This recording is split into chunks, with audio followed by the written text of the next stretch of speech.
recevoir. Tout dépend du lieu où vous vous trouvez en ce moment sur le globe terrestre, bien sûr, parce qu'il y a des gens qui nous suivent à travers le monde. Donc, bienvenue sur ce nouveau émission, sur ce nouveau numéro de Ça fait débat. Un Ça fait débat exceptionnel qui a aujourd'hui comme invité à tête bon xam ne personne ne le présente au niveau du pays parce que am na benn parcours boo xam ne def na ko fi dem na plusieurs Jeux africains aussi dem na récemment tamit aux Jeux olympiques de Tokyo en la personne de Ndeye Binta Diong nga xam ne moom escrime mooy son sport favori. Quand on parle de Ndeye Binta Diong, on va forcément parler de ses médailles parce qu'elle est médaillée de bronze à l'épée féminine, à l'épée féminine senior individuelle au championnat d'Afrique en 2008 à Casablanca, mais également médaille de bronze en fleuret par équipe au championnat d'Afrique d'escrime en 2010 à Tunis, en Tunisie. Également médaille de bronze au championnat d'Afrique 2019 à Bamako. Donc, c'est une personne qui a gagné le pays à une médaille. Également, médaille de bronze à l'épée par équipe aux Jeux africains de 2019. Et récemment, également, elle a porté les couleurs du pays au niveau des Jeux olympiques de Tokyo. Donc, l'imoy de façon assez ramassée, notre invité Ndeye Binta Diong. Donc, Ndeye Binta, nous avons dalal fii ci Mediactu. Il le remercie aussi sur sa présence. Il le bail de présenter à nos invités avant qu'on entre dans le vif du sujet. maa ngi leen di fay maa ngi remercier waa Actu-Media yëpp ak ñi ñuy suivre yëpp man la Ndeye Binta Diong escrime laay def nekk équipe nationale du Sénégal maa ngi représenté comme ni nga ko waxoon léegi Sénégal ci Jeux olympiques yi te loo xam ne fierté la woon vraiment te loo xam ne lu ma yàggoon rêvé la aussi. Ah, merci beaucoup si présentation Bob non. Donc, sans plus tarder, pour entrer dans le vif du sujet, la première question déjà, vous nous posée, moi, je présenter à nos internautes, voir ce parcours, comme ça, nous savons quand moi, en fait, quoi, parce que scrim peut-être n'est qu'un sport, bon, comme je l'ai dit tantôt, un sport qu'on pratique très souvent dans ce pays. Donc, nous avons des athlètes bon, qui représenter le pays aux Jeux olympiques, parce que athlète, je pense que aux Jeux olympiques mooy compétition bi nga xam moo gën a rëy ci athlète ci àddina bi en fait quoi. Donc bu ñu gisee yow nga nekk jigéen dem ba mën a représenter Sénégal aux Jeux olympiques lu ci mel ne Jeux olympiques nga xam si c'est quelque chose franchement Baron Pierre de Coubertin doon wax l'essentiel c'est de participer nga xam fu Jeux olympiques toll yow nga mën a gravir les échelons ba pratiquer ce sport au plus haut niveau. Donc jot na tamit Sénégalais yi xam kan mooy Ndeye Binta son parcours nan la def ba agsi fini en fait. En fait man maay commencé escrime boobu 2002 yooyu sama benn collègue sama pap ci administration pénitentiaire la nekk. benn collègue am bu def formation bi moo pare formation ñu ngi dëkkandoo woon Canfort B. Donc moom bi mu paree formation bi da doon chercher ay élèves mais comme doomu collègue am yëpp ñu ngi fa woon mu ramassé ñëpp mercredi bi ak samedi bi daanuñu woon jàngi si la ñu jël jàngal ñu escrime bi en fait. Donc bi mu ñuy jàngal après 1 an 2 ans yooyu ñu commencé def ay championnat du Sénégal stade Léopold Sédar Senghor. Après loolu quelque temps après si lañ commencé di def championnat du Sénégal yi commencé di évoluer tuuti et en 2006 la dugg équipe nationale si lañ commencé def ay championnat d'Afrique. di dem championnat d'Afrique yi 2006 2007 2008 ci la njëkk médaille individuelle 2006 ak 2006 defoon nañ ay médaille par équipe. Donc ba 2008 lay doog a am médaille individuelle après si la continuer noonu au fur et à mesure ba en 2014 avant 2014 sax 2011 yooyu si la ne woon comme jeux yi mu ngi ñëw te amoon avant ñu demoon jeu si la commencé di xool Jeux olympiques yi à la télé c'était pas spécifiquement escrime laa doon xool maa ngi doon def escrime mais daanuma xool escrime soit athlétisme la doon wala yeneen yi. Mais après ma commencé di xool après ma ne Jeux olympiques yi ak niñ koy gisee ni man bëgg war naa ci mën a bokk quoi. Du coup di continuer bi ma defee en 2012 la njëkk a def qualification pour jeux yi mais c'était normal que ne gagnons parce que je comprenais pas beaucoup le truc de l'enjeu en fait l'enjeu vraiment qualifié wu ma donc j'ai continué mais ci diggante bi dama xawoon découragé parce que li ngay def noonu pour dem Jeux olympiques doyul woon. Donc ma dem ba découragé naan non damay arrêter parce que entraînement yi dafa metti woon tu vas pas forcément en compétition aussi. Donc après 2000 ba ci laa ne woon damay bàyyi avant may bàyyi nag ñu proposé ma def école internationale des maîtres d'armes pour préparer reconversion en quelque sorte. Donc bi ma defee nag fekk commencé woon naa tuuti di désespéré ci laa def école des maîtres d'armes mais bi ma duggee école maîtres d'armes bi en fait dama retrouver goût escrime affaire yooyu ak ñi ma doon jàngal ak yooyu après ma ne peut-être am naa chance su continuer donc bi ñuy def formation bi am nañ lu ñu doon fay tuuti nag fédération internationale bi dañu doon jox tuuti xaalis boobu laa dajale bi ma passé formation bi au lieu de ma dem jàngale ji j'ai repris encore les entraînements ci la fay sama billet d'avion gi yëpp dem France pour stage bi ma pare stage bi nag sama entraîneur bi ma doon entraîner il a vu un potentiel en moi affaire yooyu mu ne ma si mën nga ñëwaat bu la neexee bi ma delloo Sénégal nag def naa fa quelques mois après ma def yëpp pour ñëwaat encore sama famille jàppale ma ak yëpp on a payé le billet et tout ma ñëwaat nag c'était là vraiment pour le rêve olympique qualifié vraiment mais ma ñëwee mu tombé ak 2016 bi temps bi nag dafa courtoon trop mais entraîneur na ma li mu mën def naa qualification bi qualifié wu ma donc l'entraîneur m'a dit carrément que ne tu peux te qualifier boo ko bëggee léegi boo ko bëggee nu muy demee tu vas t'entraîner ko waaw d'accord 4 ans pour man 4 ans c'était loin ouais, c'était loin pour moi naan dans 4 ans oh j'ai le temps mais au fur et à mesure ngay dem affaire bi day gaaw ouais, c'est clair day gaaw tellement la charge d'entraînement ak yooyu mais man bi ma demee jour qualification bi te avant ça championnat d'Afrique yi ma doon dem yëpp je passais pas les quarts de finale affaire yooyu donc j'étais un peu découragée léegi bi may dem nag championnat qualification yi là je m'étais dit que ne bii nag mooy sa dernière chance nga dem Jeux olympiques il faut que vraiment nga def dara sinon ça sera vraiment que ne da ngay bàyyi quoi donc ñi ma doon entraîner tout le monde me croyait vraiment ñu ne ma alors tu vas le faire dafa am benn semaine boo xam ne j'ai passé toute une semaine à pleurer chez moi parce que dama ne woon vraiment il faut que ma def Jeux olympiques parce que ak sacrifice yi ma défini yëpp nag il faut que vraiment ma jàll donc bi ma demee sama entraîneur laa waroon àndal déjà il a eu un empêchement il est pas y allé donc je partais dans la fosse au lion boo ko ci nu ma ko mën a waxee bi ma demee nag ba dem ci piste bi nag ma ne léegi nag fii moom dara desatu fi lu dul rek qualifié wala kii et ça s'est très bien passé puisque j'ai perdu aucun match te benn place la woon en fait il faut que nga gagner compétition bi pour mën a dem jouer donc je l'ai fait sereinement xalaat li ma entraîné fi ma jaar yëpp sans aide ni rien et en fait je l'ai fait c'était un rêve de plus de 12 ans qui venait de se réaliser bon maintenant def naa li ma waroon def yëpp représenter Sénégal aux Jeux olympiques c'est vraiment quelque chose de grand vraiment bu ma toogee léegi laa koy xalaataat mais c'est vraiment quelque chose qu'il fallait faire. Non, mais c'est exceptionnel en fait quoi.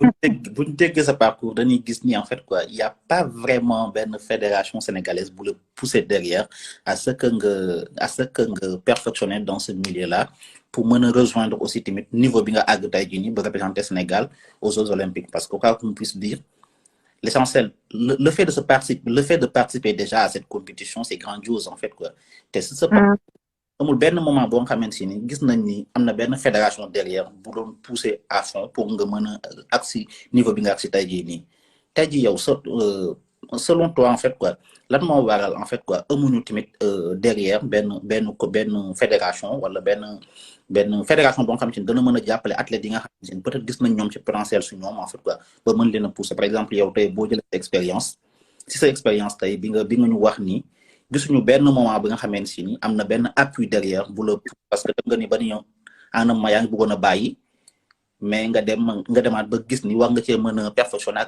ak stage bi nga def en tey jii ne lan moo waral gars yi ñàkkal solo escrime en fait quoi pourquoi melul ne genre football wala mu mel ne genre basket nga xamante si ni c'est des disciplines yi nga xamante si ni moom lañ gën a xam tey la moo tax escrime nekkul ba nga xamante ni xam nañ ko en fait quoi tey jii yow su ma la waxoon poser benn question en fait quoi que kan mooy sa idole escrime au Sénégal sûrement sera très compliqué de répondre à cette question parce que déjà, savoir ben idole bon quand même Sénégalais, bro de scrim, il y en a pas des masses en fait quoi.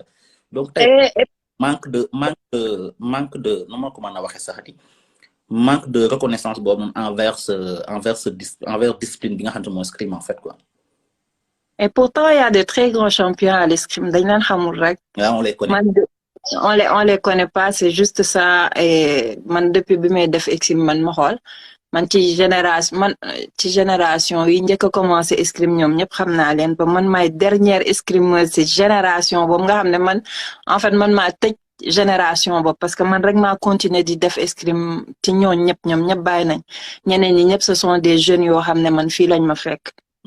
Donc non escrime am na fédération am na lii mais dafa nekk ne Sénégal moo amul politique sportive bu baax boo xam ne dinañ mën a valoriser vraiment escrimeurs yi li tax ma ne am nañ ay grands champions amoon na ay vraiment ay champions d'Afrique yu fi nekkoon am ñoo xam ne dem nañ au niveau mondial tamit am ñoo xam ne dem nañ Jeux olympiques avant moi aussi loolu yëpp nit ñi xamuñu ko et puis il y a pour le moment nii am na un très grand arbitre boo xam ne moom mooy arbitrer Jeux olympiques yi même finale Jeux olympiques da koy arbitrer donc xam nga ne kon Sénégal am na ay escrimeurs yoo xam ne fépp lañ leen di xam ci monde bi te ñi nga xam ne ñi ma la wax génération bi ñu ngi ci àdduna bi fu nekk États-Unis France feneen ak feneen Italie ñëpp di fa yor ay club di fa diriger ay club ak yooyu mais xam nga bu doon Sénégal am na benn politique sportive boo xam ne day toppatoo sportif yëpp ak seen parcours ak yëpp ñi ni di leen xam day gën a yomb ñu xam escrime mais programmation bi war a am pour que ñi ni di xam escrime moo amul loolu la te puis escrime aussi pour mu nekk sport comme ay football yooyu dina xaw a compliqué parce que escrime dafa nekk aussi sport boo xam ne dafa cher trop c'est très cher ñëpp duñ ko mën a def aussi et andi ko Sénégal sans ñu am ay aide ak yooyu day xaw a metti aussi day xaw a metti parce que dafay mel ni comme sport golf affaire yooyu parce que c'est vraiment cher comme ni nga koy waxee donc bu ci ministère yeeg comité olympique yi jàppul moom athlètes yi duñu mën a dem loolu. Ok pour ñu revenir sur point boobu noonu que tey jii est-ce que am na benn ay championnat Sénégal en fait quoi des infrastructures adaptées au Sénégal pour nit ñi di pratiquer scrim bi en fait quoi. Maintenant je sais plus trop comment ça se passe mais am na ay championnat du Sénégal yu fay am na ñoom ñu ngi organiser ay championnat du Sénégal ay yeneen compétition ci biir peut-être région yi. Je sais pas trop, je peux pas vraiment m'avancer sur ça parce que j'en sais pas beaucoup. Mais am na fédération ñu ngi def ay championnat mais escrime mooy xam ne du loo xam ne da ngay def championnat du Sénégal rek tu peux prétendre être un bon escrimeur. Escrime li tax ngay mën a def escrime vraiment mooy nga génn taseeg ñeneen def ay compétition yu bari il faut des répétitions en fait. C'est clair. loolu mooy problème man loolo yokk tax sax ma génn Sénégal parce que on faisait que des championnats d'Afrique et moi ça dama xamoon ne loolu mënumaa génne pour defal ma loo xam ne ça sera grandiose quoi parce qu'il faut de l'expérience déjà l'expérience des pistes mën a di compétir fu nekk te bu dee Sénégal da nga yem ak au niveau africain ça marche pas du tout. Ouais, c'est clair en fait déjà que scrim bi comme ni nga ko waxee tantôt nekk bon sport bon xamante si ni peut-être c'est très très répandu peut-être que tamit li nga sérail bi peut-être loolu tamit dana ci jouer aussi quoi parce que football bi nga xamee ne si ni c'est répandu sax on n'a pas des infrastructures adaptées qui sont de très haut masuma laat scrim beeg yooyu noonu quoi. moo tax ñu bëggoon déjà def premier point bi xam exactement ce parcours wax tamit tuuti ce scrim bi pour que nit ñi tamit xam ko xam discipline boobu noonu parce que da ci am solo quoi donc bu ñu revenir tey jii ci Jeux olympiques yi en fait quoi gis na ni yow bokkan nga ci athlètes yi nga xamante ni représenté woon na Sénégal en fait quoi moo xam ne am na benn sentiment bu lay animer forcément avec cette première olympiade en fait quoi donc ban sentiment nga amoon quoi bu lay animer bi nga xamante ni malgré parcours bi nga fi wax ni yëpp mu metti woon et tout mu am des hauts et des bas nga ko bàyyi accéder maintenant aux Jeux Olympiques de Tokyo ban sentiment moo doon animé bi nga réaliser performance boobu noonu.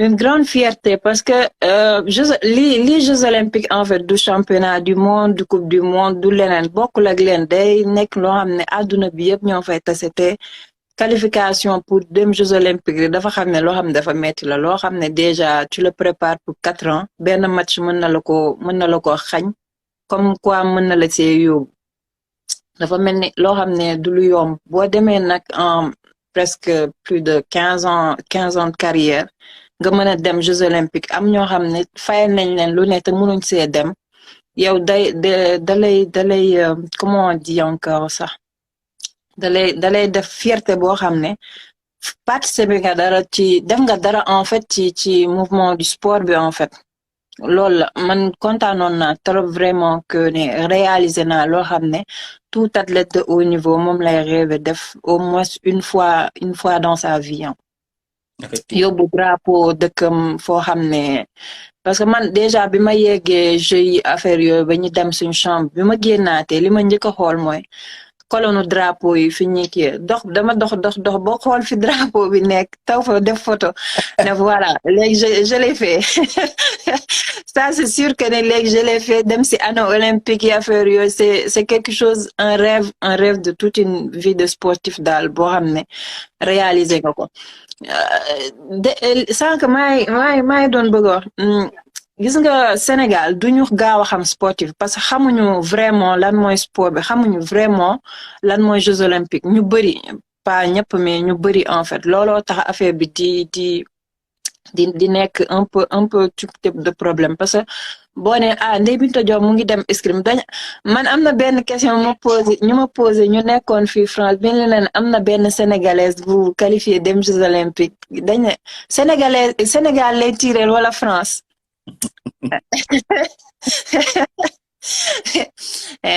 En fait sénégalaise bu nekk France la di entraîner bu qualifié pour Jeux Olympiques au nom du Sénégal en fait li lay wan ne ñu bëri xamuñu ñoom ñu bëri football rek lañ xam basket affaire yooyu mais dëgg la tamit parce que amul benn genre de communication bi permettre que ne nit ñi dinañ xam escrime quoi bien que am na ay championnat du Sénégal ak yooyu mais c'est pas suffisant pour que nit ñi di xam vraiment que ne am na ay escrimeurs yu fi nekk. Donc c'est clair en fait quoi déjà que tey jii nii bu ñu waxoon ñan ñooy représenter Sénégal escrime tant que Jeux Olympiques jot ndax nañu luñ la ko mën a wax quoi. Jeux Olympiques mais dafa bëri na. Jeux Olympiques mooy jot nga xool liste bi ni ok ñii la quoi après nga dem xool seeni performance et tout quoi. si mais donc xamante ni suivre nañ ko derrière moo tax mu nekk quelque chose de grandiose en fait quoi. de grandiose vraiment am na ju bëri moom ñu am na ay escrimeurs yu bëri yu fi nekk sax ñoo xam ne ils étaient des doubles champions d'Afrique des triples champions d'Afrique affaire yooyu am na ñu dem Jeux Olympiques avant moi depuis Athènes je pense depuis Athènes chaque année chaque 4 ans escrime day dem Jeux Olympiques. Ce qui veut dire que on a des athlètes qui performent dans cette discipline en fait quoi. Donc, oui bien sûr. Voilà ñu gis ni qualifié nga aux Jeux Olympiques en fait quoi normalement waroon na am 2020 avec pandémie bi ñu yóbbu ko 2021 et tout quoi. Durant ces qualifications et tout nga qualifié et tout quoi tey jii nii lan moo nekkoon derrière fédération bi wala autorité yi nous les donnons préparer à ce que vous arriviez dans les meilleures conditions à Tokyo en fait quoi. Man pour dire vrai sama préparation moom je l'ai fait toute seule. Je l'ai fait toute seule man depuis bi ma jógee 2015 fin 2015 non fin 2015 bi ma jógee ñëw Sénégal ñëw France les championnats du monde, les coupes du monde, les grands prix, tous les autres compétitions que j'ai pu faire, je les payais de ma poche. La seule compétition par année que je payais pas, c'était le championnat d'Afrique qui venait du ministère des Sports, passant par la fédération. C'est la seule compétition par année que je faisais, que je payais pas du tout, qui était pris en charge, mais que ça soit les coupes du monde, les championnats du monde, les grands prix, les stages, Et tous les autres trucs que j'ai eu à faire pour cette qualification, je l'ai fait toute seule avec l'aide de ma famille et l'aide aussi de mes amis et de mon coach aussi qui a beaucoup fait, de mes coachs qui ont beaucoup fait. Parce que je m'entraîne dans une team internationale qui est privée, payée à l'année. Et que comme quand je suis arrivée, il savait que je pouvais pas m'acquitter de cette mensualité ou que je payais. Il a vu mon potentialité, il a tout de suite accepté. Donc, comme je m'entraînais tous les jours avec tous les autres et qu'ils pouvaient, eux, aller en compétition et pas moi, il en a eu marre, il m'a dit, oh, bon, ok, on va faire une chose. Ils m'ont trouvé du travail de un. Ils m'ont trouvé du travail et m'ont aidé à commencer à faire les compétitions les plus proches et tout. Et quand j'ai commencé à travailler, j'ai commencé moi aussi à payer mes compétitions. Ils m'aidaient, soit c'est les filles qui m'hébergeaient dans leur chambre et si je peux pas payer le restaurant, le maître payait le restaurant et les filles et le peu d'argent parce euh, que je peux pas le comparer avec d'autres sports, mais pour vous dire que ça demande vraiment des moyens de faire une compétition d'escrime. Parce que de penser à matériel déjà, après l'hôtel, la restauration, les billets d'avion, les billets de train et tout ça, c'est vraiment des sommes colossaux. Donc, quand moi je demandais de l'aide à ma fédération, ils avaient pas les moyens. Ben, je peux pas les attendre non plus parce que j'avais quelque chose à faire qu'ils pouvaient pas attendre. Tout le monde sait que quand on est en France, on a déjà, si on a des charges à payer et tout ça, on peut pas rester là à attendre quelque chose que tu sais pas si tu vas les recevoir ou pas. Donc, il fallait se débrouiller vraiment pour pouvoir participer à ces compétitions. Et au fur et à mesure que les gens connaissaient mon parcours et tout ce que je faisais pour aller en compétition, on commençait à m'aider. Il y en a qui m'aidaient pour les matériels et tout ça. C'est comme ça que j'ai fait vraiment pour m'en sortir, pour vous dire que j'ai vraiment travaillé pour que les gens voient que j'en voulais vraiment, que je voulais y arriver. Ils ont tout fait pour que vraiment j'y arrive. C'est exceptionnel en fait, quoi. Sérieusement, avec ces conditions et que pouvoir exiger à quelqu'un l'échange des médailles, c'est presque illusoire en fait, quoi. Quand, Ben oui, c'est compliqué en fait. c'est très très compliqué. Quand je t'entends par exemple, la préparation, tu l'as presque fait toute seule, c'est exceptionnel en fait. D'autant plus, les Cigano, un pincement au cœur, c'est que récemment, on a invité le conseil du ministère des Sports, mais dans l'émission, ça fait débat. Bon, quand on parlait des performances de nos athlètes aux Jeux Olympiques, mais pour lui, en fait, il y avait un accompagnement derrière parce qu'il nous avait dit que depuis que les athlètes sont qualifiés, il y a eu 3 000 euros chaque mois qu'on donne à chaque athlète. Et Donc, pendant 3 ans, donc c'est quelque chose. On a pensé qu'en fait, donc il y avait un accompagnement derrière du ministère et tout, quoi. Mais quand je t'entends parler, on se dit carrément que si les autres aussi ont eu à subir le même sort, c'est presque exceptionnel. Je ne peux même pas imaginer quoi qu'un athlète dit que en fait, je vais partir aux Jeux Olympiques, je vais préparer la compétition avec mes propres moyens en fait.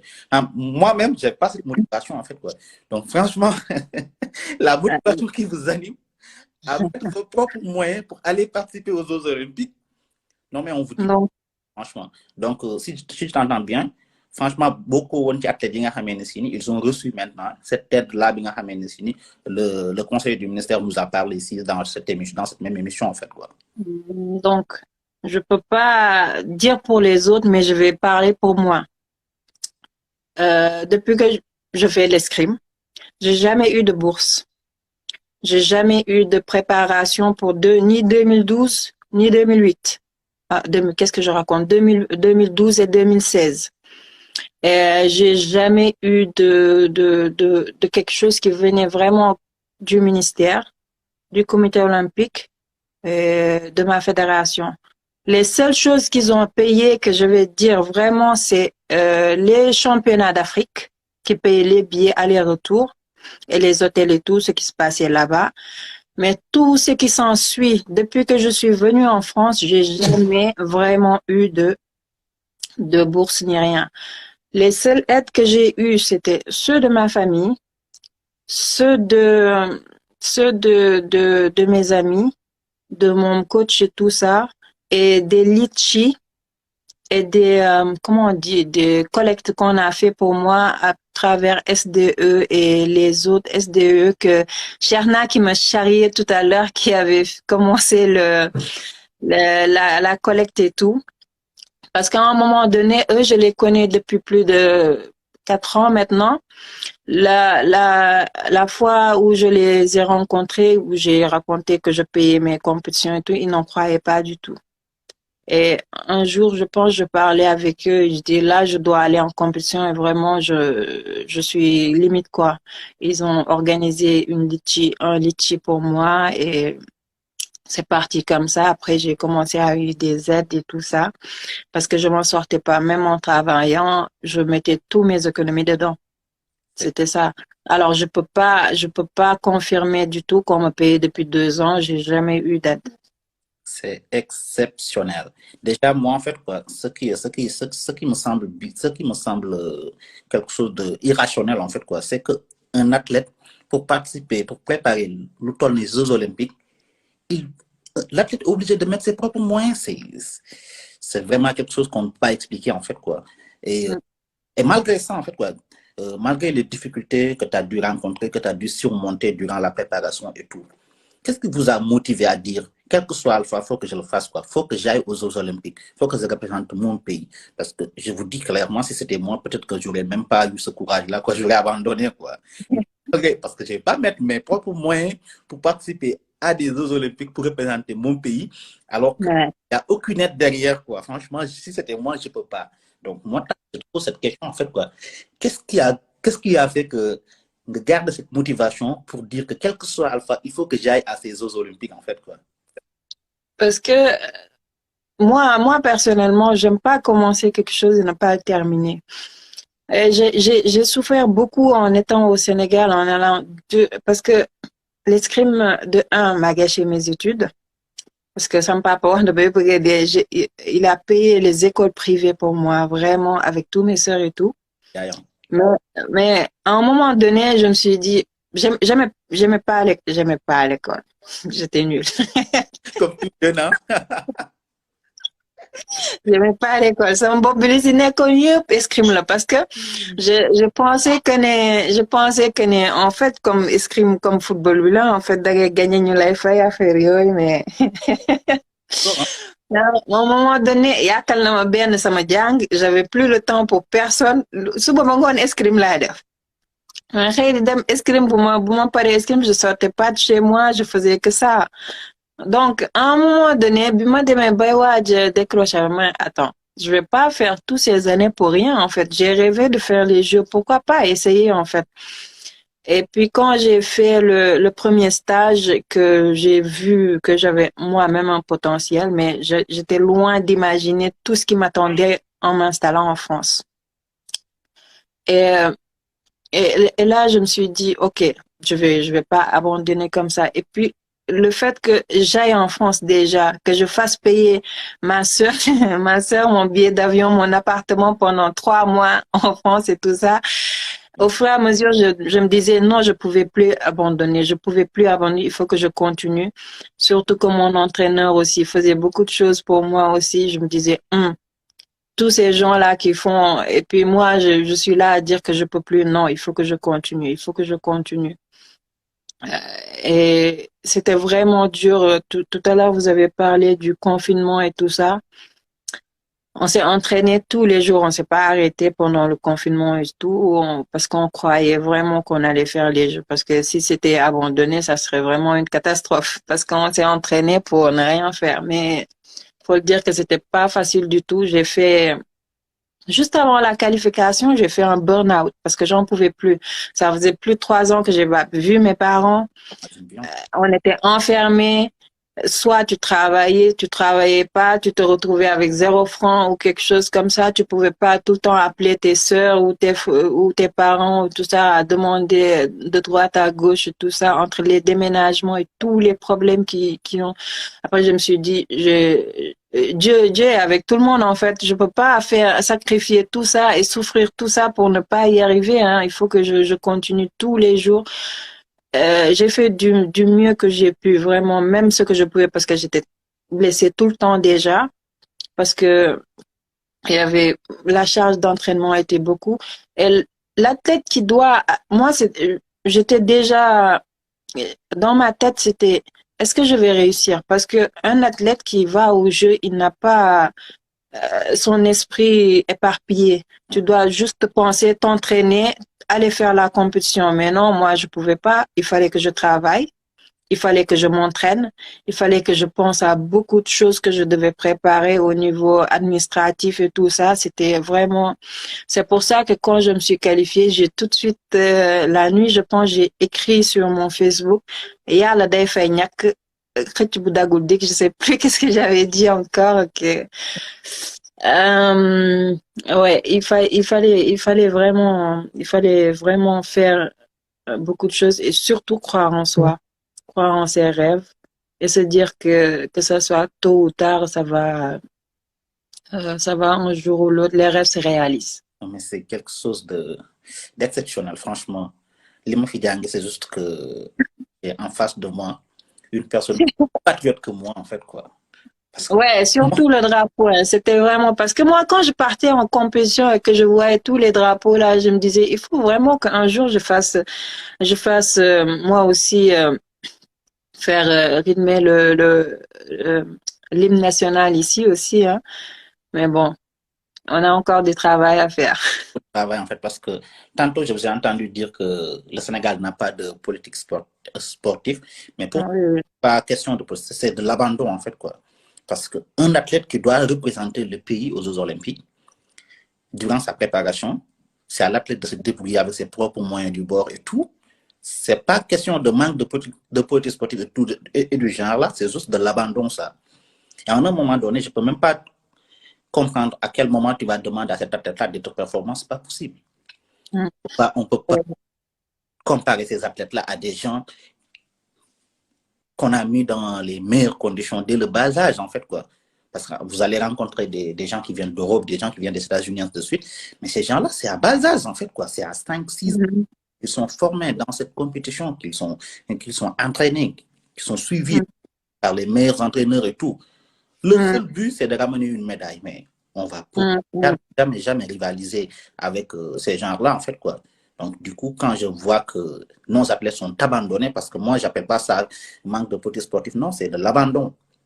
Dire que je peux même pas imaginer à quel moment, en fait, quoi, une personne peut dire oui, pour aller aux Jeux Olympiques, je vais mettre mes propres moyens et Inch'Allah, yalla barne, quoi. Mais d'une dem, hein.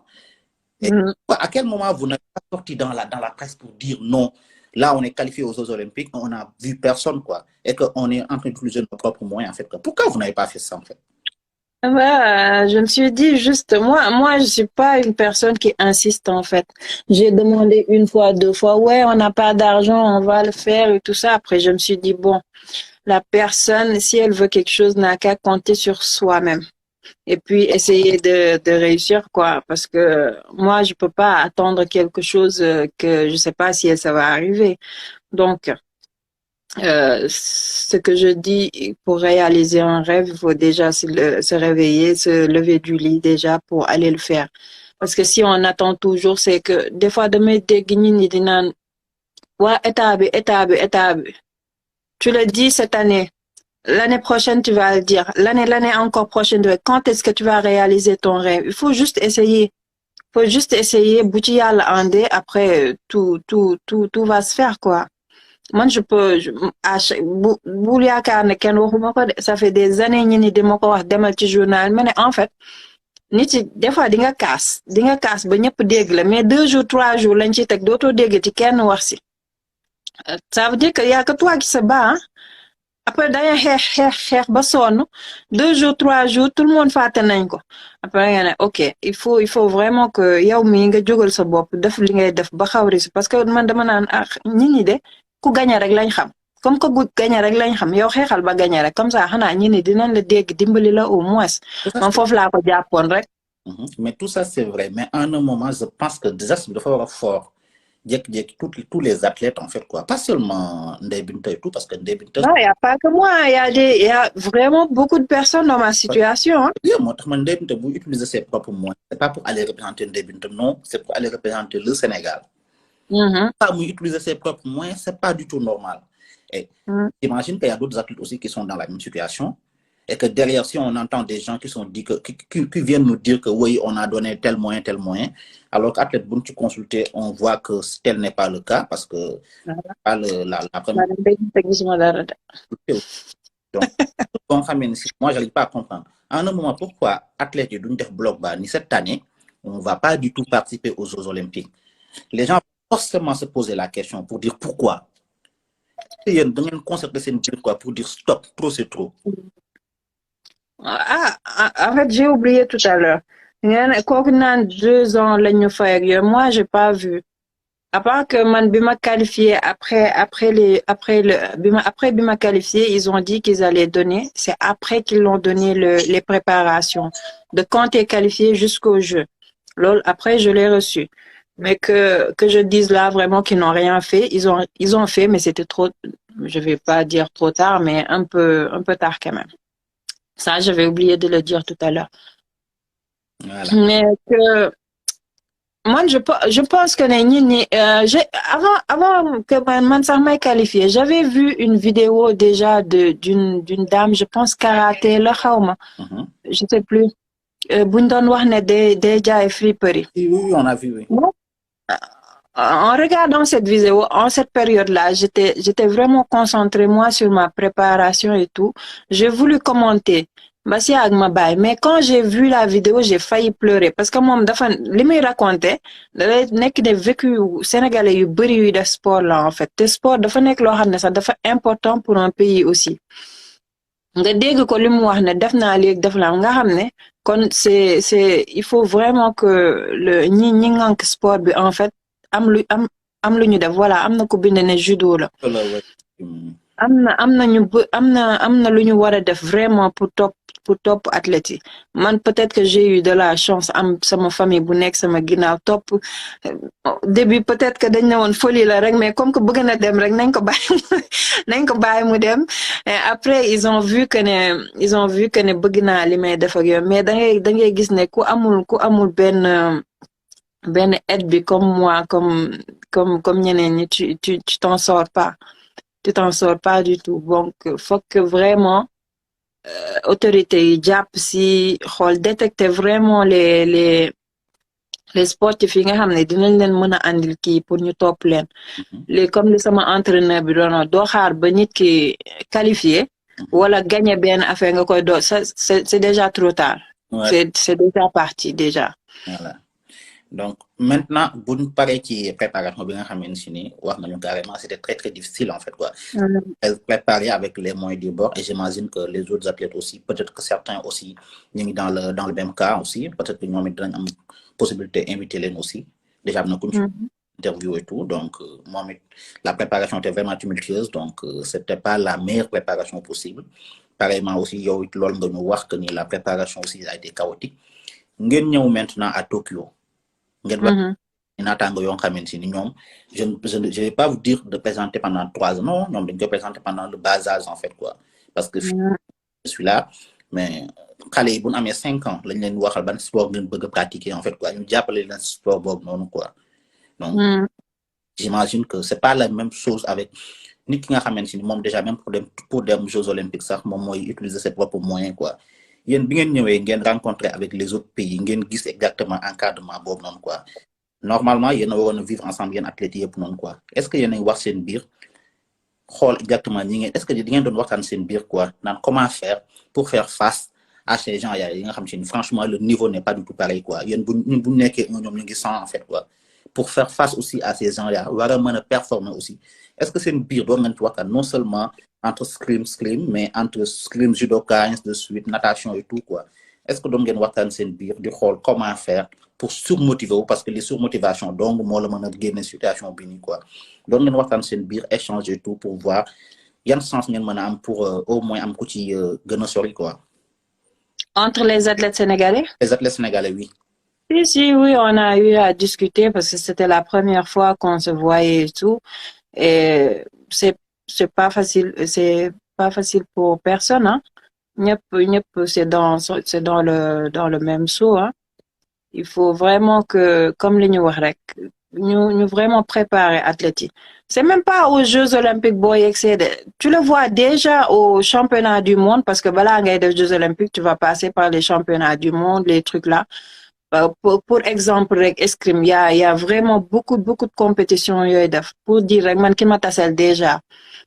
Dañuy tase ay compétition bari mais on s'est jamais croisé parce que comme moom day def compétition yu bari, elle est en tête de liste ci kaw. Donc man ma xam ne je fais tey ma def bu subaa du ma def bii nii parce que c'est très loin yeneen ni ay Dubaï la yeneen ni ay fële si fin fond du monde la donc c'est un peu compliqué de pouvoir matcher avec les autres léegi yow boo nekkee Ndeye Binta boo xam ne tu fais que les championnats d'Afrique que les championnats du monde yi nga xam ne moo jege fii Europe yi nga xam ne mën nga fayal sa bopp billet bi ñëw ak yee day xaw a difficile comme quoi nga bëgg ne di nga mel ñoom il faut nga am ñoom li ñu am seen dëkk te comme ñun amuñu ko aussi on fait que li ñu mën rek la ñu mën a def quoi man lu ma mën mooy j'ai eu de la chance d'y entraîner avec la championne du monde en titre instant yi la meilleure africaine bo ñoo bokk club ak yooyu donc ça fait un niveau boo xam ne am naa ko am na ñoo xam ne ñu ngi équipe nationale France yoo xam ne ñu ngi ak man déjà que ça seulement c'est un niveau te escrime France rek championnat bi ñuy def rek ça équivaut à une coupe du monde parce que dafa am niveau ñi nekk championne ñi nekk ci équipe nationale bi dem coupe du monde yeeg Jeux olympiques yépp ñu ngi ci biir donc ça te fait un niveau boo xam ne da lay yéegal yow tu forces juste sur tes entraînements tu t'en sors. Effectivement. Mais le pays, le ministère et tout n'a pas les moyens de faire comme les autres pays. Nous, athlètes, on va pas abandonner du tout. On va faire ce qu'on peut. On va faire ce qu'on peut pour y arriver, hein. On va pas juste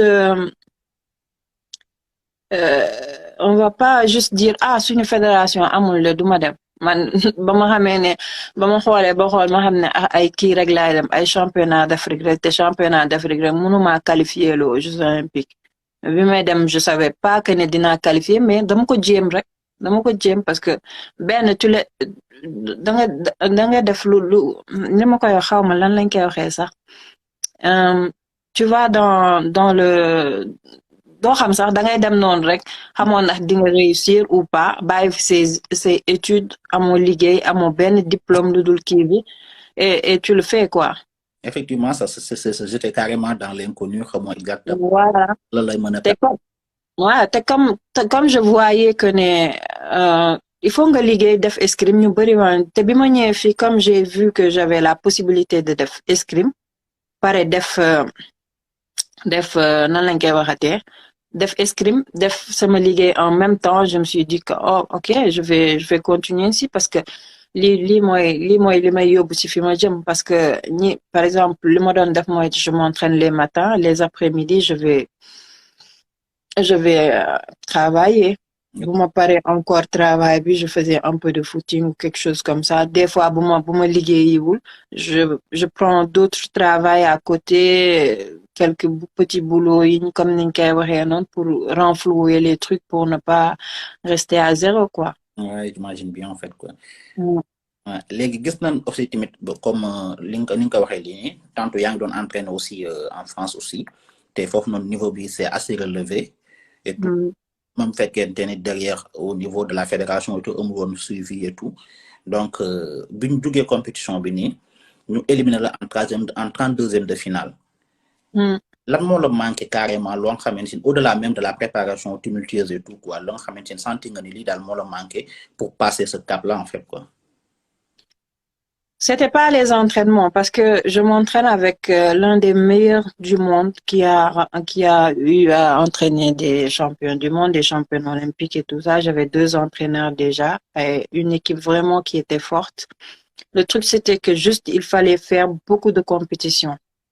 Beaucoup de compétitions parce que escrime mooy loo xam ne boo toogee par exemple une semaine sans entraînement c'est des mois de trucs que tu perds il faut loo xam ne à chaque fois tu répètes les trucs tu t'entraînes ba boo demee après le geste il est simple à faire en fait loolu et comme moom elle faisait tous les circuits tous les trucs et elle est la vice-championne du monde aussi c'est pas qu'elle a le meilleur entraîneur que moi hein. c'est pas qu'elle ouais, elle s'entraîne plus que moi parce que ñooñu elle travaille pas. Elle s'entraîne du matin au soir. Lu ñu pare Jeux olympiques. Yéen loo leen di def Jeux olympiques. Elles sont payées pour s'entraîner et pour gagner des médailles, c'est tout.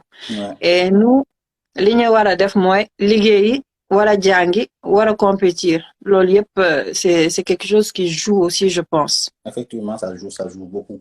Ça joue beaucoup. Mais aujourd'hui, tu as vu que parce que là, on a posé ça, que niveau immense, ce sera jamais pareil, quoi. Tu viens de le dire. Elles sont payées justement pour faire ça, quoi. C'est leur boulot, en fait, quoi. Leur boulot, c'est entraîne-toi et ramène-nous des médailles. Entraîne-toi et ramène-nous des médailles. Quand tu t'entraînes, tu fais focus uniquement à un seul objectif, quoi. Quand le truc primaire, donc gérer, même dans les gérer, quoi. Alors que nous, tel n'est pas le cas, en fait, quoi. Tu es obligé de voir comment se débrouiller pour gagner sa vie et tout. En plus de ça, s'entraîner et tout, quoi. Mais aujourd'hui, avec tous ces obstacles, en fait, quoi, l'angen japonais, en fait, l'angen wara mëna def pour mëna wessu niveau bi ni quoi, au moins prochaine fois nga xam ci Paris lañ jëm, muy Paris 2024, nga xamé ni au moins on va franchir ce palier, quoi. L'angen mëna def parce que quand même niveau de préparation, on pourra pas égaler leur niveau de préparation, ça c'est clair. Mais les bonnes motivation on peut puiser sur ça pour mener au moins les 32e de finale, en fait. Il faut accompagner l'athlète et pour accompagner l'athlète, il faut qu'il ait tout. C'est pas juste que Ngadjoko Khalis comme il va payer ses entraînements et tout. Le haut niveau demande beaucoup de choses sur le plan physique, sur le plan mental, sur le plan médical parce que il faut tout préparer doo bàyyi dara boo nekkee ne dangay gis sax man bu njëkk ba ma njëkkee ñëw ñooñu naan damay dem gis psychologue affaire yooyu damay gis sama préparateur mental ak yooyu dama leen di ree dama leen di ree mais au fur et à mesure man may continuer ak ñoom naa ne kon ñi dofuñu parce que yow ñun sax mën nañ ne am na benn conscience bu ñu am en tant que je sais pas africain laa ko mën a waxee wala Sénégal nit ñu yaree ba duñu soxla lool forcément mais dañuy gis ne ñoom il prépare tout en fait sur tous les plans dañ koy pare léegi yow boo nekkee athlète boo xam ne nekkuñ leen dañ lay topp day xaw a difficile pour yow parce que fu nekk sa xel bi day dem bu sa xel bi dalul doo mën a continuer. Sport xel bu dal la ko benn exemple ki gagné médaille olympique France bi en garçon. Il était pas sélectionné. Qui ñu sélectionné, il est pas parti, ñoom moom remplaçant la woon, on l'a pris. Pourquoi il a gagné? Parce qu'il était zen, quoi. Il avait rien à penser du tout. Bopam dara nek si woon. Il est venu, il a battu tout le monde. Il est médaille olympique. Ñëpp di xool kii fu mu jaar parce que il avait pas la tête bi muy dem naan damay dem gagner des Jeux olympiques wala on m'attend parce que j'ai été bële yoon médaille mondiale wala lii je suis premier mondial. Il avait rien dans la tête. Il était zen. Moom dañoo ñëw fekk këram ne ko bon kee dematul ñëwal dem. Il est venu. Ouais, c'est clair. Il est venu, il était juste là, ouais, j'ai ma place au truc, hop. Et il a gagné parce qu'il avait la tête vraiment sans aucun problème, quoi. Ouais, mais j'imagine bien. Aujourd'hui, en fait, gis nañ que ni dem ngeen Jeux olympiques ak moyens yi ma wax yépp et tout. Mu metti woon trop gars yi ils ont nos athlètes daanaka kenn franchirul les tours éliminatoires et tout. Et après, derrière, il y a eu des critiques et tout. Yéen bu ngeen defee tamit nu mu tudd bu ngeen xalaatee aussi li ngeen subir parce que ñi critiquer forcément ils ont pas eu écho de vos difficultés aussi donc on peut. Donc loolu la man loolu laa wax parce que bi ma gisee lool en fait am na yenn yoo xam ne j'ai juste regardé j'ai souri quoi j'ai dit mais ñun ñi en fait comprendre parce que bu doon communication bi jàlloon na avant. Affaire yooyu parce que après li nit ñi di gis dañoo gis ne waaw athlètes yi de jox nañ leen telle somme jox nañ leen ay millions yooyu dem nañ gagné wuñ dara Je me suis dit mais est-ce que xam nañ nuñ def ñun ba dem Jeux olympiques il faut pas nga lire ci journal yi ni nga gis nii rek parce que c'était une erreur de communication déjà c'est que aussi au départ. que amee mooy autorité tey bu ñëwee fii par exemple ñëw si émission bi wax fi loolu noonu journalistes yi demain les agences de médias tout seen rôle mooy ñu relayer l'information aussi ils vont forcément ils vont dire que oui telle personne dans l'émission yi wax na lii tey donc du coup gars yi tamit gis na donc vu que nu mu tudd ministère conseil ministère wax na dox nañ leen tant de millions et que sont rentrés bredouille léegi forcément critiques yi di wàcc quoi et que yéen derrière xam ngeen li ngeen dund quoi xam ngeen ni tamit peut-être préparation bi ñu leen waxal sax demul noonu quoi nan ngeen vivre critique yooyu noonu quoi. man je vis sans stress man lu ma nit wax rek damay ree rek bàyyi alors moom je l'ai écouté am na kenn ku ma envoyé la personne qui m'a envoyé le document en fait muy gis ne je sais même pas si da doon kaf wala da ma di yow li ngay toog fii yëpp nit ñi di la kettal ak di la kaasal yëpp tu te faisais payer pendant 2 ans quoi Marie ma ne ko t'es sérieux là mu ne ma loolu de lañ bind ma ne ko fuñ ko bind il m'a passé le truc j'ai lu j'ai rigolé j'ai dit attends mu ne ma xam naa la bu baax xam naa ne fenoo wala dara mais lii day yàq sa der sur certaines personnes en fait maa waa léegi man lu ma si mën lan laa si mën xanaa ñu laaj ma wax rek parce que ñoom dañuy gis ne nee naa ko benn émission bu ñi gis ne dem nañ Jeux olympiques andi wuñu médaille rek buñ foog ne dañoo nulaar wala xamuñ dara bu ñu nulaaroon duñu qualifié pour des Jeux olympiques ku nulaar du ci qualifié amul. non mais loolu moom c'est. Jeux olympiques loo xam ne 4 ans la ak nit ñi niñ ci kii ku nulaar du ci kii déjà que yow boo amul moyen te derrière chaque athlète boo xoolee ci millions d'athlètes yi dem yëpp y a une histoire derrière du loo xam ne du lu yomb képp ku lay raconte des fois nga gis ci Facebook bi kii lii la doon def nii la doon entraîner wala y a pas que moi y a toujours des histoires derrière une jeu parce que ku defe ne dafa yomb dem si amul Usain Bolt sax buy dem Jeux olympiques day sonn. mais c'est clair et donc du coup au niveau du groupe parce que gis naa yéen a ngi échanger tout parce que tant que sax maa ngi gis Zane Bourgoin mu connecté wu sur le live et tout donc yéen a ngi waxtaan seen biir et tout au niveau des athlètes et tout quoi amul ñoo xamante ni ils ont pris négativement ces critiques genre yooyu ou bien.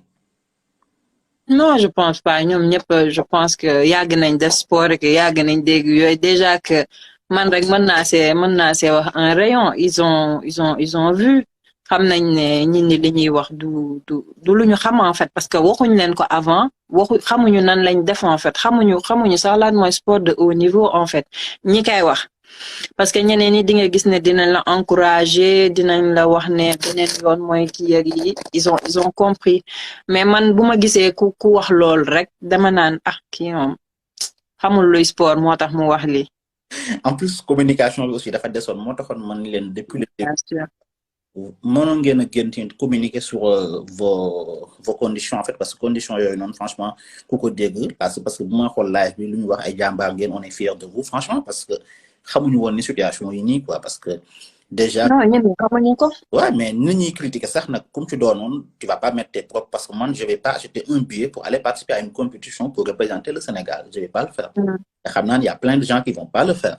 mën naa peut-être def les moyens pour participer à une compétition et tout pour s'entraîner et tout mais quand même le fait d'aller jusqu'à payer son propre billet pour participer à une compétition bon xamante ni pays bi ngay représenter c'est utopique en fait quoi donc tey jii bu ñu revenir sur le scrim en fait quoi yan progrès lañ war a def au niveau du Sénégal pour que scrim bi mën a accessible pour ñu mën a augmenter son échange de médailles parce que bëgg nañ tamit quoi qu'on puisse dire un jour ou l'autre que mu nekk Ndeye Binta Diong que mu nekk après aussi que ñu am tey jii benn athlète boo nga xamante ni danañu mën a indil médaille olympique ce scrim en fait quoi donc yan progrès lañu war a mën a def au niveau du Sénégal ba discipline bi gën a accessible pour nous augmenter notre échange de médailles en fait. Appuyer les athlètes déjà et leur permettre d'échanger avec d'autres pays. Vous les permettre parce que ben compétition internationale à l'année ça suffit pas du tout. Ça suffit pas du tout et puis essayer de financer les fédérations pour ñuy mën a am xaalis yoo xam ne ñoom dinañ mën a aider escrimeurs yi parce que c'est pas évident parce que lenn moom xam naa ko escrime bu ñu bëggee mu dem moom faut qu'il mette les moyens parce que déjà épée bi rek déjà waxuma la épée mais daal yi rek déjà daal yi rek boo ko bëggee jëndloo sa papa wala sa yaay mu ne la saaku ceeb bi laa koy dem jëndi jee donc équipement escrimeur rek donc il faut que ñu jàpp si parce que dafa cher aussi nekkul lu yomb du dañuy def nii rek pour mais foog ñëpp jàpp si moom à partir de fii maa ngi parce que déjà que pour escrime bi mën a dem il faut faire yëkkati génération yi en fait ñuy dem il faut une relève derrière parce que genre ñi ñu ngi dem parce que je suis là l'une des rares personnes une wala deux yoo xam ne ñooy def compétition internationale depuis quelques années te loolu boo amul beneen relève bu koy def day xaw a compliqué il faut ñi di suivre di mën a dem compétition yu bari ñi di ñëw di organiser ay stage ak yooyu moom mooy mën a permettre que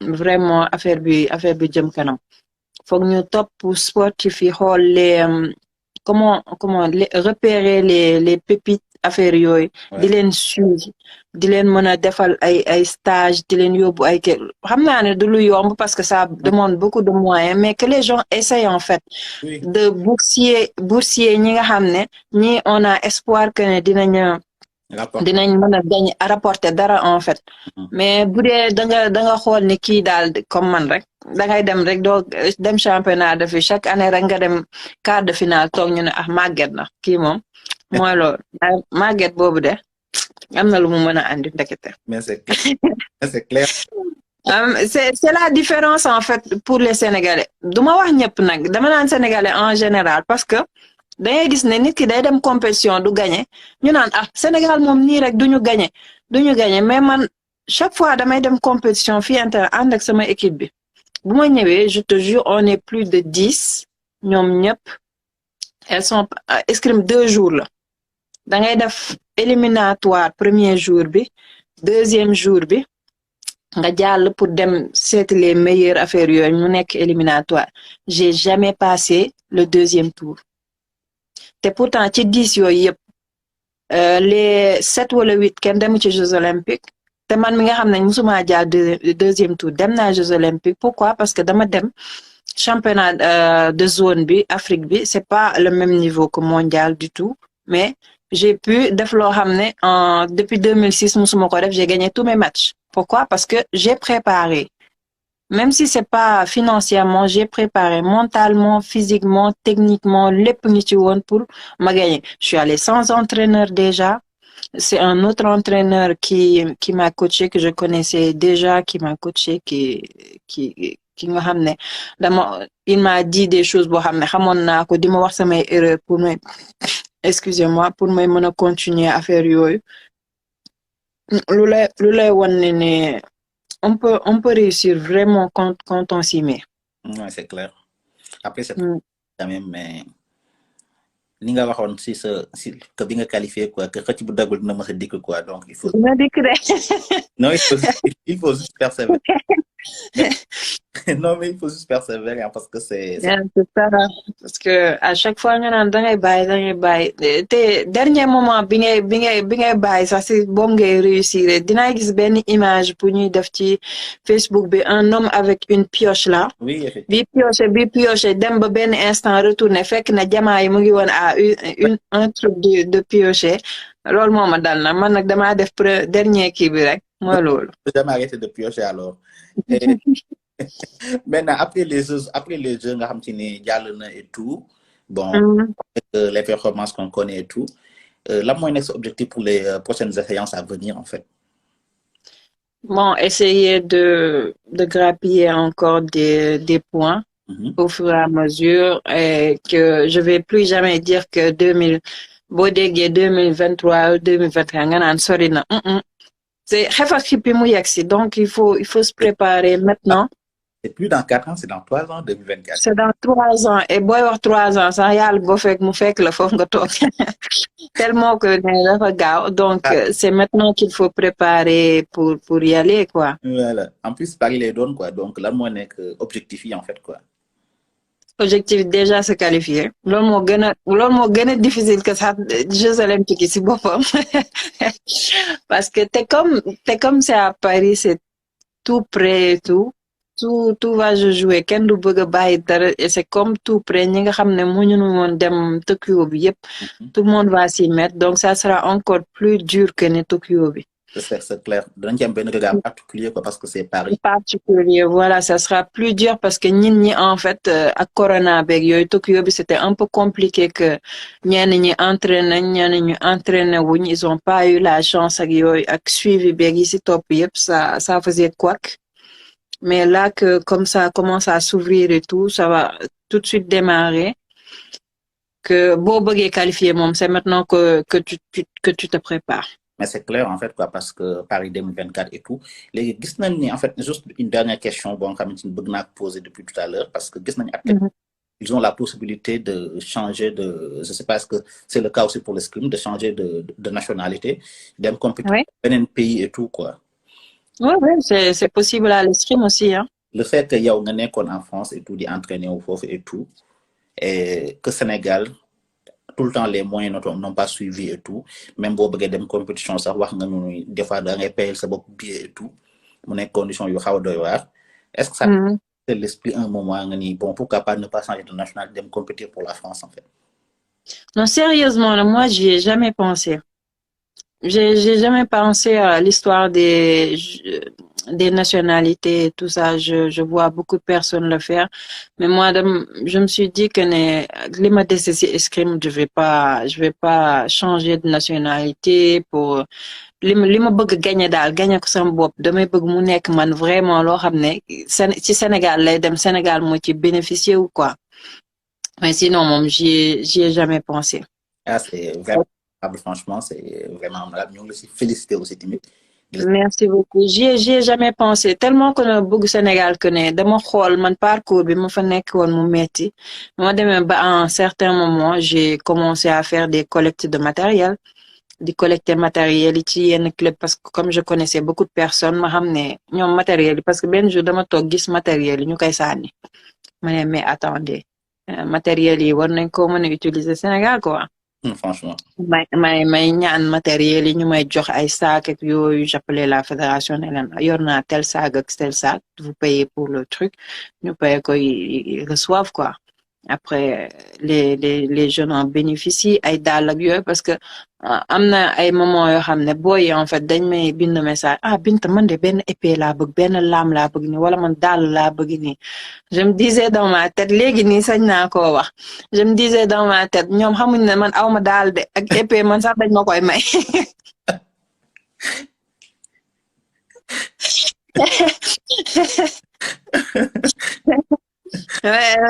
non mais gars en fait tu peux pas leur dire parce qu'ils vont pas te croire hein. Non, mais ils te croient pas. Ils te croient pas, ils te disent que t'es en... Donc je me dis bon ok ils m'ont demandé ça comment je peux faire et comme j'ai vu que nit ñi dañuy sànni ay matériel et tout j'ai fait la collecte j'envoie bu ko defee au moins je fais quelque chose pour eux quoi.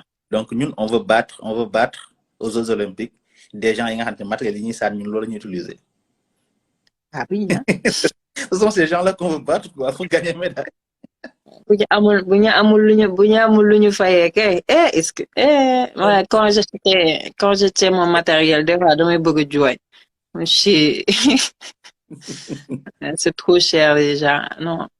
Mais je comprends que c'est un peu compliqué aussi, mais il faut que les autorités fassent un effort s'ils veulent, parce que discipline boo xam ne dafa cher déjà, on n'a pas les moyens qui réussissent depuis 2004 à se qualifier à chaque Olympiade, au moins une personne. Donc discipline boobu jar na jàppale ak yeneen discipline yëpp aussi, parce que comme je le rappelle aussi, l'escrime n'est pas la seule dans la situation dans laquelle on est. Franchement, c'est compliqué. Déjà, après ben internaute vous poser question quoi, je te laisse répondre quoi.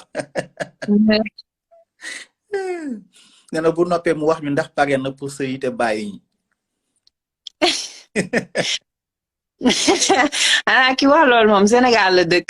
Puis on fait tout. On allie tout. On allie travail, boulot, famille, tout. On peut tout faire ici.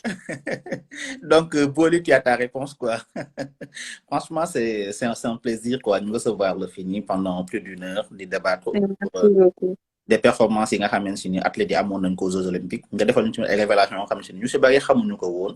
Et tey jii nii dafay nekk loo xam ne si nii les gens yi nga xamante ni peut-être ñu ngi doon critiquer sax bi ñu leen waxee ni ko bon passage bi fi amoon biñ publier passage boobu noonu y a beaucoup de gens qui ont critiqué et tout tey jii nii le devoir aussi c'est de rétablir la vérité aussi ñu publier waat aussi passage bi nii passage yi nga xamante ni jot nañ ko fi am révélation yi nga xamante ni jot nañ koo xam nos athlètes nan lañ doon subir bon je vais pas dire nos athlètes parce que on n'a pas interrogé tout le monde mais au moins ñi jot a waxal aussi tamit gis nañ aussi conditions yi nga xamante si ni moom lañ préparer les Jeux olympiques c'était pas du tout évident et que aujourd'hui am chance de médaille face à des gens ils sont nés, ils sont formés que pour ça en fait pour gagner des médailles donc c'est quasiment pas possible donc tey li nga ñëw léegal ñu ci point yooyu yëpp ñoo ngi la ci remercier aussi tamit di la ci féliciter di la encourager aussi tamit di xam ne on est en face de nous benn nit compte c'est vraiment patriote mënu la weesu même bi ma lay poser la question est-ce que xalaat nga changer de nationalité mais la réponse catégorique est claire quoi donc franchement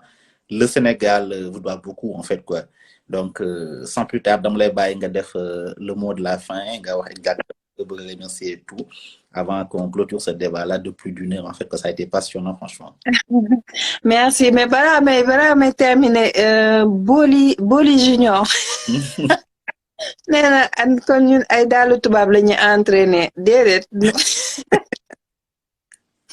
man ci boppam am na jeunes yoo xam ne amuñu ay daal affaire yooyu loolu laa bëgg wax foofu en fait parce que daal escrime déjà dafa cher pour jënd daal escrime rek dafa cher donc ñoom seen daal yi ça s'use pas ñeneen ñi mën nañ ko ñoom dañuy xool ne daal bi def nañ ci 2 ans wala 3 ans dañ koy sànni donc la chaussure elle peut encore elle peut encore servir te en plus boy yi ñoom dañuy jëndal seen bopp daal je pense daal yi day am ci marché yi am Sénégal noonu ils achètent des chaussures aussi hein du nekkuñ ne non def fédération bi des fois day jënd ay matériel day jënd ay matériel pour ñi dem ay compétition championnat d'Afrique ak yooyu du yooyu la ñu utiliser de.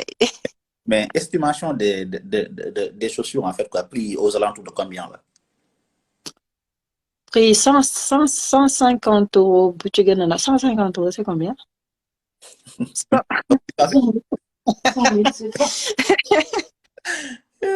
Dans les 100 000 je pense hein. Dans les 100 000 oui effectivement. C'est dans les 100 000 francs après la veste bi genre 250 €, tubéy bi 400 l'escrime est cher on va dire. Non mais c'est cher non c'est pas donné en fait quoi. Non c'est pas donné du tout. Non mais c'est pas parce que li nga may wax ni boo ko ne di convertir tu vas bientôt arriver à 400 000 francs hein, donc. Non mais déjà tout ce que j'ai pour les jeux déjà j'avais pas tout mais pour moi calculer ça faisait genre dans les 2600 € je pense matériel tout compris quoi masque veste fi ngay dugal sa bagage ak affaire yooyu c'est cher hein c'est de l'argent donc boo bëggee teg loolu fédération boo xam ne peut-être amul subvention wala dara day xaw a métti. non solo rek 1 million moo tax nee la kenn du leen jàppale quoi. dafa cher quoi. Non mais le matériel est vraiment très cher alors. Ouais, mais tamit buñ defee ne tamit à Sénégal lañ nekk rek amuñ droit yi def yenn sport yi ah aussi. mais déjà fekkee solo bi 1 million la moom. mais ñuy def golf non Sénégal non. am na ku def Jeux olympiques aussi tir bi aussi dégg naa pistolet bi aussi ça coûte cher de. Ouais, mais c'est compliqué franchement donc c'est pas un sport pour les pays du tiers monde quoi. waaye nag foog ñu def ko tamit de parce que dina champion xamoo fu muy jógee di. C'est clair mais aujourd'hui ñun bu ñu fi amee championnat change rek mais franchement c'est très compliqué quoi. nañ ñaan yàlla ministère des sports bi daal gën a am ay kii rek pour jàppale sport yëpp. football man du ma ko seetaan sax déjà day metti sama xol bi. déedéet et pourtant c'est le sport le plus accessible hein. moo gën a accessible. moo gën a accessible en fait quoi moom sport boobu t'as pas besoin de grand chose en fait quoi pour le faire quoi avec 5000 francs nga pare ah t'as tout l'équipement nécessaire bu la neexee ah moom fekkente ne lay doon oui mais 5000 francs tu t'équipes donc moo gën a accessible yeneen yi quoi. est-ce que c'est pas un sport professionnel de mais cher na de foog nga am ay pour génn si moom foog nga am ay sponsor affaire yooyu mooy loolu. Et déjà les sponsors au Sénégal même pour le football ça tarde à venir donc. sponsor balaa may ñëw fii demandé naa ay demande de sponsoring def na sama papier yi ngi Sénégal yëpp mosuma am réponse. Même le football déjà c'est un problème pour sponsoriser que masuma laak yeneen discipline yi nga xam te ni les gens peut-être ñu bari xamuñu ko quoi donc c'est compliqué quoi franchement. Je pense que ne bu ñu sama xalaat bu gàtt boobu si on met les gens qu'il faut au place il faut. yoo xam nañu vraiment sport xam nañu vraiment lu athlétique di dajeeg yooyu yëpp ça va changer beaucoup de choses de. En tout cas au moins peut-être que assurer tout le nécessaire ça me paraît peut-être que très compliqué. Mais très compliqué. Il y a des solutions. C'est le b.a-ba quand même pour un athlète. Le strict minimum. Déjà boo defee le strict minimum t'encourages l'athlète à faire l'impossible en fait. Parce que franchement payer son billet d'avion ça doit être aboli quoi. Wala de préparer une compétition avec tes propres moyens c'est pas du tout normal. Et je pense qu'il y en a beaucoup qui avancent les frais après ñu rembourser leen ou pas je sais pas mais je suis pas la seule hein. Remboursement ok ça au moins c'est un moyen normal quoi mais que quand on te laisse comme ça sans remboursement c'est pas du tout normal en fait quoi et c'est un fléau qu'on doit dénoncer et qu'on doit tout faire parce que athlètes yi ñu ngi def seen liggéey mais derrière aussi tamit journalistes et médias yi ñoo war a transmettre aussi tamit tasaare information boobu noonu parce que autorités yi ñu am moom li ñu xam mooy que masse populaire du wax quoi donc quand la masse populaire va parler forcément les gens ils vont se bouger quoi c'est pas normal. On demande nos athlètes d'être performants alors que derrière amul benn suivi en fait loolu c'est pas possible. Non, y a pas de suivi mais bon. Donc franchement ñoo ngi lay remercier si sa disponibilité ci média bi. Merci beaucoup. J'espère que on aura aussi à faire d'autres émissions et que Paris 2024 inchallah bu ñu def émission boobu noonu on va présenter Ndeye Binta comme étant la championne olympique inchallah. Inchallah yàlla baax na ko yàlla donc ñu ngi lay bàyyi nga tàggu les internautes. Le mot de la fin avant de clôturer le débat quoi. maa ngi nuyu ñëpp di sant ñëpp di remercier ñëpp gis naa ay ruubekat fii genre Cheikh naa yooyu xaw ma sax anamu léegi vraiment maa ngi remercier ñëpp ak ñi ma jàppale woon ñëpp aussi c'était pas facile mais ñoom tamit jàpp nañ si xam nga tamit ngay def loo xam ne c'est très difficile bay dem bay bëgg a bàyyi ñi ni dala si jàpp c'est encourageant aussi. Ouais, c'est et que il suffit bu ñenn ñi gis ne athlètes yi dem nañu gañewuñ dara ka xamuñ dara il faut vraiment encourager les gens man encouragement beeg topp suivi biñ ma doon def moo taxoon ba ma yegg fi ma yegg affaire yooyu mais bu dee ñëpp dañu naan yow xamoo dara vous jouez sur la tête de l'athlète quoi. Ça c'est clair. Et que vraiment que ne ñi ni jàppale xam ne sport aussi du loo xam ne dafa yomb ñu jàppale sportif yi que ça soit moi ak keneen ñëpp te ñu ñaan autorités yi aussi ñu gën a jàppale sportif yi surtout ñi nekk à l'extérieur aussi parce que c'est très difficile on peut pas s'éparpiller et puis pouvoir prétendre à gagner quelque chose day xaw a métti ñu ngi ñaan yàlla ñëpp jàpp ci ñu supporter vraiment sportif yi pour ñu gën a mën a dem fu gën a sori. pour mën a andil Sénégal ay médailles yu bari mën na nekk. mën na nekk et franchement avec des gens comme vous des gens qui sont déterminés nit yi nga xam patriotisme am nañ l'amour du drapeau aussi je pense que c'est possible aussi. Et aussi, il y a le talent qui est là, parce que vous faites talent à Mouloun, vous ne serez pas aux Jeux Olympiques, ça c'est sûr. Donc, éliminatoire. Et moi, j'étais surpris. Hein. Les malades, comme communication. Après, je me suis qualifiée, je suis rentrée dans le groupe des Olympiens, mais il y a beaucoup de personnes qui sont parties au jeu. Ce que je disais tout à l'heure, il y a beaucoup de champions au Sénégal, et ça, c'est pas normal. Te bu ñu xamul champion yooyu ñooñ dem champion olympique yëpp ñuy raconter jeunesse bi du mën a am référence en fait. te pour nga mën a am benn niveau foog ñi nga xam ne ñoo nekk derrière di ñëw foog ñu am ay référence ñoo xam ne ci ñooñ la ñuy topp. Foog sport bi liñ ci war a changer en fait bari na torop parce que bu ñooñu xamoon ay kii par exemple man pour te dire Mamadou Diaba dama ko daan seen rek c'est la première fois à Tokyo laa ko gis gis nga ne kon ñun war nañoo vraiment xam suñu champion yëpp c'est un devoir que ñun ñi di communiquer di xam ñi am na ñeneen y a beaucoup d'Olympiens au Sénégal te loolu bu ko jeunesse bi gisee dinañ gën a farlu si li ñuy def gën a bëgg li ñuy def ba nga xam ne sport bi dina gën a dem si kanam. effectivement je pense que autorités yi aussi nañ leen déglu danañ nekk tamit pas seulement déglu mais ñu tamit fexe tamit ba mettre aussi tamit les moyens accompagner ko. tey surtout au-delà de Paris 2024 yeneen Olympiades yi di ñëw ñu am na ay athlètes yi nga xam ne nañ performer am ay références comme tu dis. et j'espère bien que di nga bokk ci références yi nga xam ne ñu ngi ko cité. moom dafa indil nañu médaille donc pourquoi pas yow it nga indil ñu médaille en 2024. et c'est donc. il y a beaucoup de potentialité yu fi nekk vraiment maa ngi koy ñaan ñun ñëpp ñu mën a sori ba vraiment andil ay médaille Sénégal parce que Sénégal mérite na ko parce que am na ñu bari ñu ko mën a def inchallah. Inchallah franchement c'est un plaisir, comme nous l'avons dit tantôt, recevoir le film. Partager. Et les internautes qui n'ont pas eu l'occasion d'être aujourd'hui sur le live et tout, vous retrouvez l'émission demain sur Mediatou TV, sur la chaîne YouTube. Donc, l'émission, ça fait débat. Et que aujourd'hui, l'invité, c'était Ndeye Binta Diong, nga xamanteni mom champion la di évoluer sur discipline bi ñu wax scrim. Permettre nañu tay aujourd'hui au cours de l'émission nit ñi gëna xam lan mo scrim bien ainsi de suite.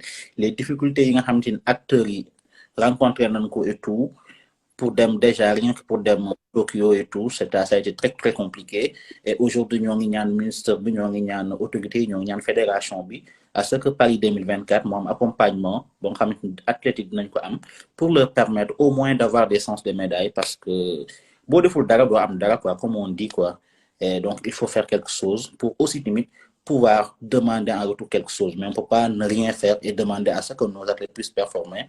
Donc, c'était aujourd'hui l'émission Ça fait débat. On va revenir pour un prochain numéro. Je remercie son invité et de dire à la prochaine, Inch'Allah. Merci beaucoup à tous. Au revoir. Allez, au revoir. À la prochaine. À la prochaine.